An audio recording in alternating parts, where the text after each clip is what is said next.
এই কষ্টের ভাগিদার হওয়ার চেষ্টা করতেছি। এইরকম কাজ করার তো গরিব দুঃখী মেহনতি মানুষের যা আপনারা সেবা করতেছেন, আল্লাহর কাছে শুকরিয়া আদায় করি।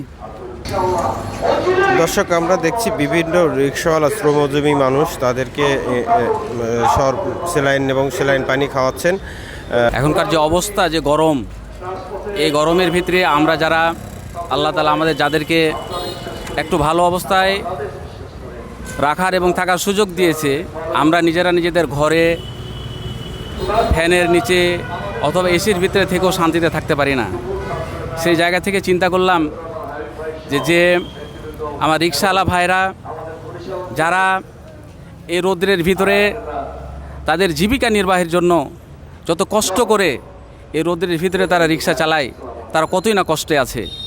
তা আমরা আমাদের এই ক্ষুদ্র ভাবনা এবং ক্ষুদ্র পরিসরে, ক্ষুদ্র চিন্তা, ক্ষুদ্র ক্ষমতা, ক্ষুদ্র সক্ষমতার ভিতরে আমরা চিন্তা করলাম ওনাদের জন্য কি করা যায়, কতটুকু কি করতে পারি। সেখান থেকে আমরা গত শুক্রবারেও ঠিক সেম প্রোগ্রামটা করেছি, আমরা আজকেও করেছি। আমরা তাদেরকে একটা স্যালাইন খাওয়ায়ে যতটুকু পারতেছি তাদের এই কষ্টের ভাগিদার হওয়ার চেষ্টা করতেছি। আমাদের যে স্যালাইন খাওয়াইতেছে, ইনশাল্লাহ অনেক অনেক ধন্যবাদ। ক্লান্ত আমরা খাইতেছি। তাদেরকে এই ঠান্ডা শরবত, স্যালাইন পানি খাওয়াচ্ছেন।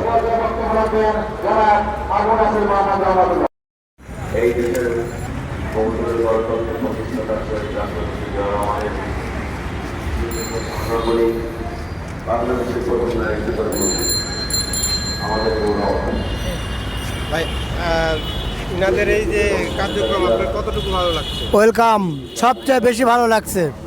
গরিব দুঃখী মেহনতি মানুষের যা আপনারা সেবা করতেছেন, এটা আল্লাহর কাছে শুকরিয়া আদায় করি।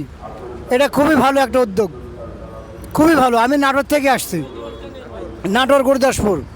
আপনি তো শরবত খেয়েছেন, এই কাজকে কতটুকু ভালো লাগছে আপনার? অনেক ভালো লাগতেছে। ভালো করুক, সুখে থাক। এইরকম কাজ করার তো করুক তারে। মানুষের নেত্রী, দেশ নীতি এই সরকার এক একে জাতীয় সমস্ত নেতাগুলো নিক্ষেপ করেছে। একটি মাত্র উদ্দেশ্যে লোক ভারতের দাবিদার এই দেশে প্রতিষ্ঠা করা।